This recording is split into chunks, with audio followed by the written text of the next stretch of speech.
Duluan guys. Oke.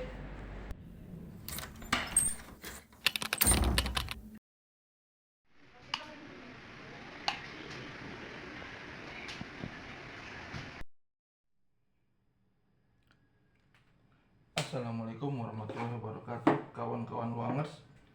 Selamat datang di channel 529 buat teman-teman yang punya banyak waktu luang. Oke guys, kali ini buat yang buat yang baru sih ya, pasti semuanya juga baru lihat. Buat penjelasan channel ini bisa dicek di video yang sebelumnya ya. Oke guys, kali ini gue mau coba bikin sourdough. Apa itu sourdough? Sourdough itu, kalau dari yang gue baca, intinya sih kayak kalau kita biasa bilangnya sih ragi ya. Tapi ini kita mau coba bikin ragi alami. Fungsinya buat apa? Banyak. Nanti sourdough itu ini bisa buat pizza, bisa buat roti sourdough sama beberapa kudapan atau cemilan lainnya lah ya. Yang nanti makanya bisa, kalau bisa bikin si sourdough ini, kayaknya kita bakal banyak eksperimen lain selain pizza. Cuman buat sekarang kayak gue masih tertarik buat pizza dulu deh. Oke, teman-teman, di sini gue ada udah nyiapin bahan-bahannya. Ada tepung protein tinggi. Disaraninya sih protein tinggi. Terus sama ada apel. Ini potongan apel, nanti diambil dikit doang, cuma buat starternya aja sih dibilangnya. Karena kan makanan utamanya si ragi itu manis dari si buah. Makanya kadang-kadang kalau kita pakai ragi instan tuh suka waktu ngaktifinnya itu ditambahin gula, karena emang itu makanan utamanya. Itu yang gue tahu. Cuman pasti ibu-ibu lah yang lebih paham. Oke, sekarang gue coba timbang dulu ya. Perbandingannya itu 1:1,5. Kalau misalkan terigunya itu 50 gram, berarti nanti airnya itu di 25 mili. Nah, ini gue pakai 50 gram. Oke. Udah cukup 50 gram. Sama ini katanya dikit aja. Ya, dikit rekap.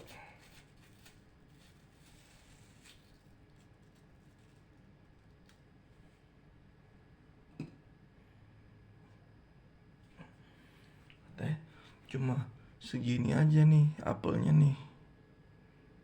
Kelihatan gak guys? Kelihatan ya? Oke. Ini gue hancurin dulu deh si apelnya, biar dia nyatu nanti sama.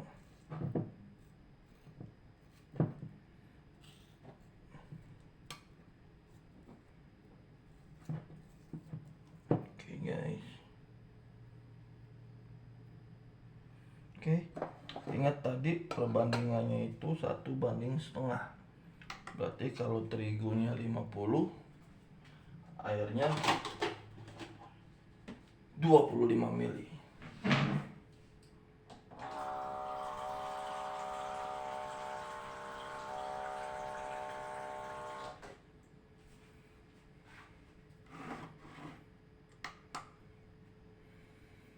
Bikin 25 mili, 1:1,5.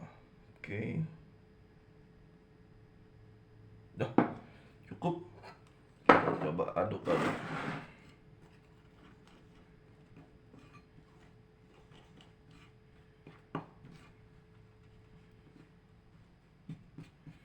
Oke, kayaknya akan pakai tangan deh.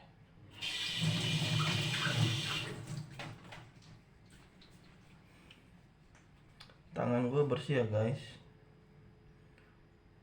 Tadi dicuci buat mastiin lagi aja. Oke, gue coba.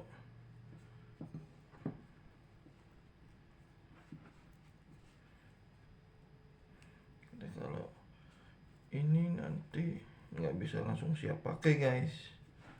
Tahap-tahapannya masih banyak. Ini baru permulaan aja. Kita coba lihat ada cara-cara lain.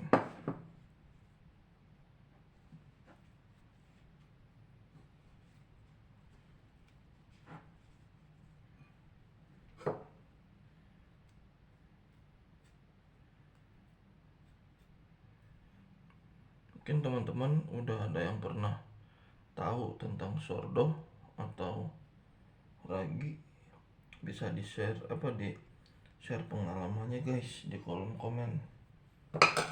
Kita belajar bareng-bareng. Gini doang sih ya.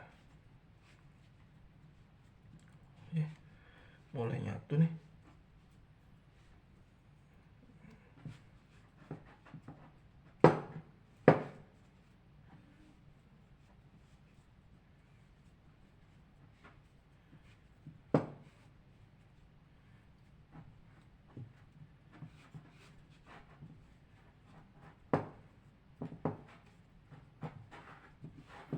Mulai nyatu nih guys, ternyata bener. Tadi awal-awal sempet pesimis juga, karena kayak nggak mau nyatu gitu, kayak kurang air.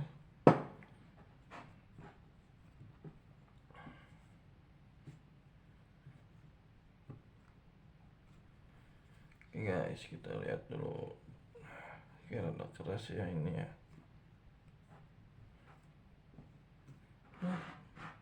Bener guys, berhasil guys. Persis kayak yang di video gue lihat.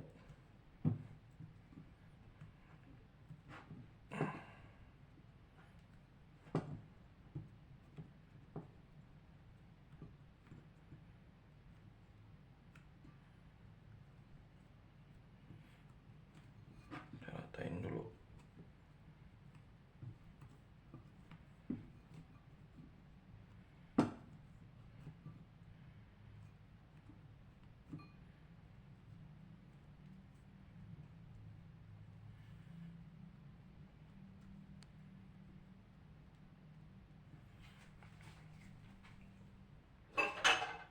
Kalau udah jadi ini, kita masukin ke wadah bening guys. Bisa dibilang bening harus ya, harus bening dan lurus, karena nanti ini bakalan kita perhatiin nih perkembangan si starternya.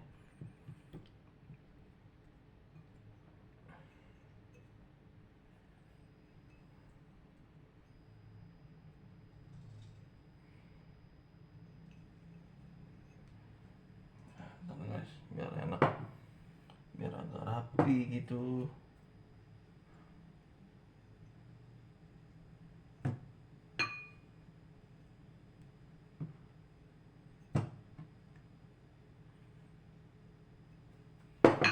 Oke, kita tekan-tekan biar nanti enak diukurnya. Kalau nggak nyampe bisa pakai alat aja ya guys. Nah, ini nanti kita tekan-tekan tuh guys.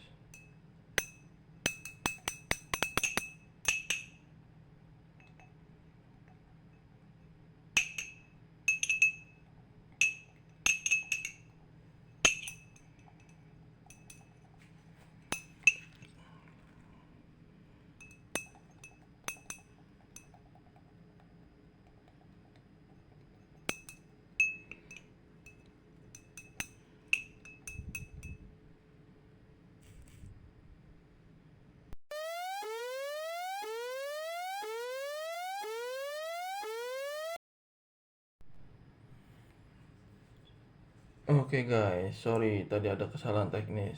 Ini sudah kita masukin ke wadahnya ya. Nah, ini dia nih. Jadi kalau yang gue baca-baca, setelah ini kita diamin dia kurang lebih 48 jam. Jadi setiap 48 jam ini harus di feeding ulang. Maksudnya di feeding ulang itu kita tambahin terigu lagi buat feeding si raginya. Itu variasi sih, jadi terkadang tuh selalu di 48 jam. Setelah beberapa hari, biasanya di hari yang kesekian itu dia bakalan kita nyiriinnya itu. Nah, inilah fungsinya karet. Jadi kalau misalkan sebelum 48 jam si ragi ini, si starter ini udah berkembang 2 kali lipatnya, berarti di atas si tanda ini 2 kali lipat. Berarti itu udah harus di feeding. Sebelumnya kan kita feedingnya itu melalui di kita cirinya itu 48 jam pertama, 48 jam kedua. Nah, biasanya itu selama di hari-hari pertama itu, kalau belum 48 jam biasanya dia masih nggak bakal sampai 2 kali lipat. Cuman di hari-hari yang berikutnya biasanya tuh 24 jam pertama pun dia sudah mulai 2 kali lipat. Nah, kalau udah kayak gitu kita nggak usah nunggu 48 jam lagi, tapi kalau udah 24 jam dia udah nyampe 2 kali lipat, nah itu udah bisa di feeding ulang. Begitu juga selanjutnya tuh, nanti makin lama makin cepet, dari 48, 24, sampai sih dibilang 3 jam sekali tuh dia udah harus di feeding.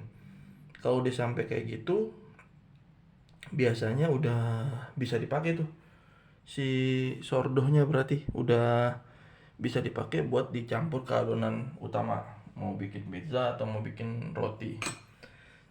Cuma di beberapa channel lain, di sumber-sumber lain juga nggak selalu di 48, 24 atau 3 jam. Jadi biasanya kalau misalkan dia sudah bisa berkembang 2 kali lipat dalam waktu yang cepat, nah dianggapnya sih itu udah siap pakai. Tandanya itu selalu setelah dia udah 2 kali lipat. Nanti setelah kita feeding kita tandain lagi. Nanti itu dia udah 2 kali lipat atau belum. Kalau udah 2 kali lipat itu udah bisa kita pakai atau kita feeding ulang. Nah nanti gue jelasin kalau emang kita udah mulai bisa pakai, karena gue sebelumnya juga sempat ada bikin dan ada sedikit informasi atau cara-cara buat pakai dia dicampur ke adonan utama. Jadi starternya ini dia bakalan mencapai waktu puncaknya itu 4 atau 6 jam kalau udah siap pakai. Biasanya setelah di feeding 4 sampai 6 jam dia tuh udah 2 kali lipat atau bahkan lebih. Nah, itu udah buru-buru bisa kita campur ke adonan utama. Jangan sampai dia turun lagi, udah lewat masa puncaknya. Nanti untuk itu kita di next video deh kita bahas. Buat sekarang kita tunggu ini dulu, berarti kita tunggu 48 jam pertama. Kalau udah 48 jam gue bikin update-nya ya guys. Oke, thank you.